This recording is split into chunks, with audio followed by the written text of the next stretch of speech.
Congratulations on the win, you guys. Thank you. Cheryl, I'd like to just talk to you both about a series of moments right after timeout. It's about 3 minutes to go, 81-73, and there's a sequence where Fee scores out of the timeout call, makes a defensive play at the other end to force the turnover, and then the pass on the three that seemed to put this out of reach. So if you just take me through first what you said to Fee about it, and Fee, just take me through what your thought process is during that sequence. I didn't say a word to Fee about. I said Fee, go down there and score, then come back and get a deflection, right, and then make a great pass for three. No, we didn't say any of that. Fee, I thought it was the epitome of how Fee played today. A complete game. We knew she would show today. There was no one more frustrated than Fee over the last couple of games, and thought she was terrific on every aspect of the game.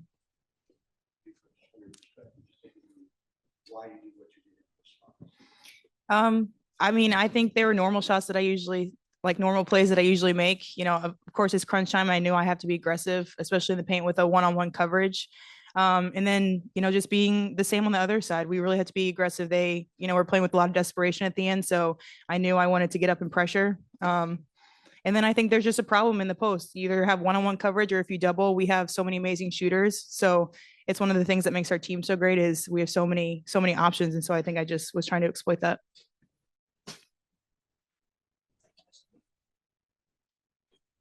Hi. This is for Napheesa and Courtney. I think when this is the first time Connecticut me has talked to you since the series started. I think for us, do you think everybody's watching this New York Vegas series, but there's another team, clearly you guys, that have competed very well against all three teams, and I still don't think you guys still get the respect that you deserve. I know it doesn't matter to you, but does it fuel motivation and keep that chip on your shoulder throughout these playoffs?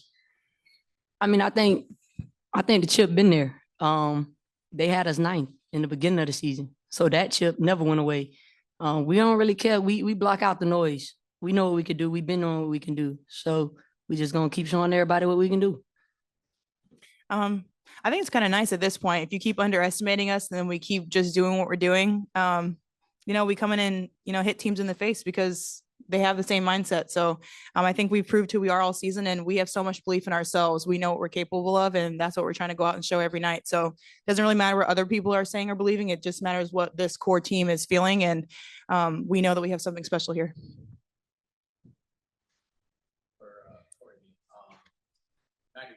Connecticut, that doesn't come lightly, for any team, and just another big scoring night for you, big assist night for you, which is sort of as the conductor of the offense. Just what was working so well out there for you guys to put up a 90 spot against them tonight? Yeah, I mean, they're making adjustments, and I think that we're prepared for their adjustments. Obviously, we know they're going to go back to the drawing board and make more adjustments, and we're going to do that as well. I think just trusting what it is that we do, trusting my teammates, knowing that if I am getting trapped, I can let it go. If they are hard hedging, they're going under. We have a way of knowing how to trust each other and be able to make an adjustment whenever they throw different things at us. So I think, again, just trusting each other and knowing if they throw something at us, we have a great coaching staff that'll put us in positions to be able to have something to be able to counter that. And for Fee, just, biggest difference from game 2 to game 3. I know you got some looks you liked in game 2 and just didn't fall. Just what was the biggest difference tonight and, getting sort of back in the scoring flow of things? I think just taking my time and knowing, I put in the work. Those are shots that I normally make, and everyone has an off night. I try to contribute in other ways to help the team. And I know they're going to fall. Like I said, this shots I take 1,000 times and just stay aggressive. So I think Cheryl was like, I'm going to score in this game. And she's like, thanks for having my back. I was like, it's just, it's a lot of averages. Sometimes you have an off night, but I knew I had to come in, and it's a playoff. So you have to come in with an aggressive mindset, not remembering what happened the game before, but stay in what's the present moment. This is for Coach and for the players, honestly. Coach, after game 1, you said you liked the looks you got. They just didn't go in. And Stephanie insisted after game 2 I don't like how many open looks they're getting. And then conversely, she's also said that you guys made it difficult for them to get into a lot of the action off the ball, and they became a team that dribbled a lot. One, how confident were you after game one that you'd be fine? And then for you guys, what have you done defensively to just make it hard for them to even sort of get into things that they would normally like to do? I would say after game one, we felt like, I mean, they scored 73 points and offensively, we just weren't very good. I didn't think we had the energy defensively. Actually, 2 of the 3 games, I don't think we've played great defense. We didn't play great defense today. We did some things well on some players, but 44 points in the paint. They got to the free throw line. They clobbered us on the glass over and over and over again. That's not a good defensive team. And so we've got to be a lot better. But I'd say that, there was a level of confidence after game one for sure. And I said this, in pregame before game 2, this team, right? That's what I have confidence in. When I lay my head down at night, right? I'm going to wake up a little bit, right? Just because that's the nature of coaching. But every time I wake up, what puts me back to sleep is knowing this group, they're going to bounce back. They always do. They know how to problem solve. They never finger point. They figured out collectively, and we were going to bounce back. I wasn't sure if we were going to win game 2, but I knew we were going to go out hooping in game 2.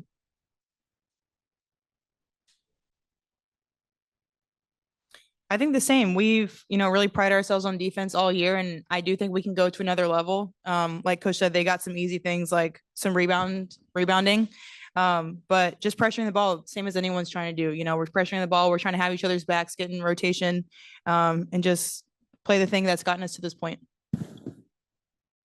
Coach or players, you just talk about how, again, vital the bench was today, 16-4 off the bench.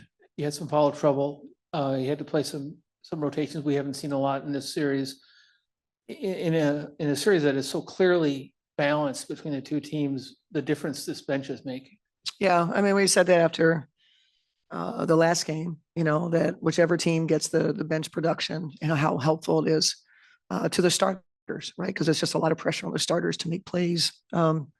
We had intention of rotating as we did despite the foul trouble, because it's a long series and we needed to be able to, get a couple people off the floor a little bit. And we have other good players. For example, Dorka hasn't played in a long time. So we were really intent on getting Dorka on the floor and getting those minutes, and she was helpful to us. And so, yeah, I mean, the depth at this time of year, those are the X factors. Over here. Coach, The Athletic during the game reported that you had a confrontation with some Connecticut players out near their locker room after game 1, I guess. Is there anything you want to say about that interaction and why that might have occurred, and to the players, I guess? Yeah, really, it's like the players always say, there's really competitive people who are in the playoffs. Yeah. And for the players, I mean, is how they celebrated on the court in game 1, has that been any bit of a motivator for you guys through games 2 and game 3 and through the rest of the series? I ain't even see their celebration, to be honest with you. We focus on us. So whatever they did, that's what they did. You guys were really efficient from 2-point range today. What did you like about the shots you got in your offense within the arc? Fee rolling, had different matchups. Her recognition, I thought our passing was good. Recognition that, when to throw it in, when not to. Where I thought maybe in the first 2 games we were maybe under duress and still trying to make plays. Thought the ball moved. For example, the play that Howard was talking about, the action went to someone else, right? And then Fee just ducks in at the end, and guards were alert to her being open, and it was timely, and threw it in, and she scored the bucket. It wasn't a play for her. And so that's Fee, though. That's the nature of Fee. She never stops moving and is timely in what she does. Coach, it seemed like this game had more flow to it. There was less physical play that slowed the game down and gunked it up a bit, so to speak. Did you see that from the coaching standpoint? And also, what's it going to take to close the series out on Sunday? You're talking the difference between game 2 and game 3? Yeah, there's no question. No question. Game 2 was interesting. Yeah. For both teams. I mean, this is not a complaint, that our side versus their side. I just thought it was across the board, a slugfest, and I'm quite sure they felt the same. we just say, just be consistent. And if, hey, if you're going to let them play, okay, we'll figure it out. Right. If you're going to tighten it up, okay, we'll figure it out. Both teams do. Both teams don't foul very much. Right. We're both good in that area. Good teams defensively don't foul. Right. And we're both good teams. What's it going to take to close it out? That's what I was saying to these guys. I mean, obviously it's a hard thing to do. And we had to be a lot better in the areas that we were really easy to play against tonight because of how hard it's going to be. So I think like we've done all season, being great defensively and rebounding the basketball allows us to play offensively where we want to play. Connecticut is going to try to do the exact same thing, right? So it's going to be a test of wills on the defensive side of things. So late in the third quarter, coach gave you a break. I think the lead was 10. You got about 4 minutes off and the lead increased while you were on the bench. Is that something your teammates have been doing all year? And what does that say about your teammates to come through in a big situation like tonight? I think it's just a testament to what coach was saying. Our bench is so deep, and defense in general is something that we've really prided ourselves all year. And so it's not just one person on defense. We have multiple people who, no matter who's on the court, we have an expectation that we're going to have each other's backs, that we're going to play good defense. And so, obviously, like, I want to be on the court and stuff, but I trust my teammates when I'm not on the court. Like, I trust them to get the job done. So I think there's just showing that. Coach, one last one for me. You've talked for a couple of days now about finishing games better. Yeah. Do you feel like you accomplished that, or I do not. You do not. I do not. I didn't think we finished the game well. We were fortunate that we had a couple shots to save us, but I sensed the same thing that was happening at the end of game 2. When we had a lead and we start softening up and we're not playing through a possession, doing what you have to do to make sure that the team doesn't get back in it. It became a 7-point game, just under 2 minutes. That's ridiculous, and so we got to clean that part up for sure. Hey, Coach, you talked about, at night you can lay your head down peacefully because of the players you have on your team. Just knowing Courtney, just knowing from day one, even when she was in Connecticut, the confidence she brings and the championship mentality. It doesn't matter what place you guys are in or what they're saying, what. If you can just speak to her character, the individual she is and her presence that she brings to this team leading up to this point, to where you guys are at now. I didn't know. I knew Courtney Williams, the player. I didn't know Courtney Williams, the person. I just knew that everybody liked her. I didn't know how funny she was. I didn't know I knew how real she was as a person. I think that's why we do well. I can say anything to Courtney. Courtney can say anything to me. Courtney's way with this team is exactly what was missing from our team last year, right? And you mentioned it, the toughness, the swag, the dog, all those things, the belief, but not just in her ability to score the ball, but her ability to make our team better. When you have that at the top of your offense, right? And the ability to make everyone better and play pick and roll, whatever it is that she's doing, she listens. There's parts of her game now, she's probably driving more now than she ever has. And it's for us, when we signed her, we knew how important it was. We knew how excited we were. I'm not so sure that I really knew the impact would be to this extent. We're not sitting here.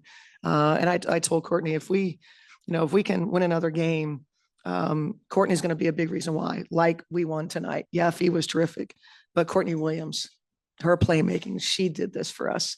And if we can do it again, that would be great. So Courtney, don't let your head get big. We got to try to win another game. I got you, Coach.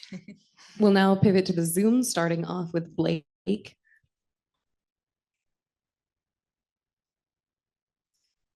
on, Blake.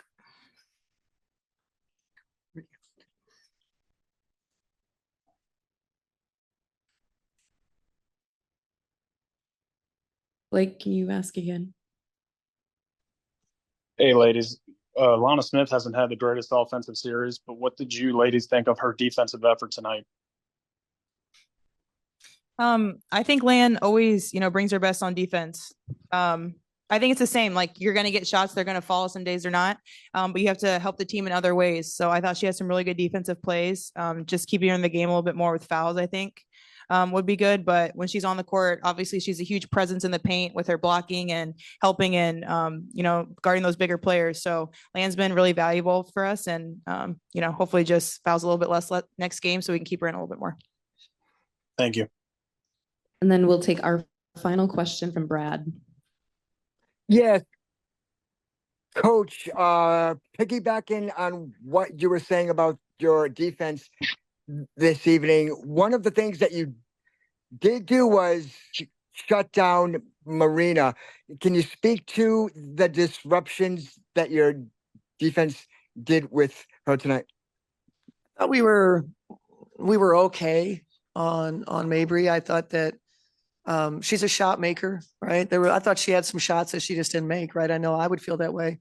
And so I think we've got to, again, look at that. And I'm not trying to give her, those same opportunities, in our next game. And so, obviously she's a great player, great scorer, playmaker, all those things. But I didn't think that it was necessarily everything that we did.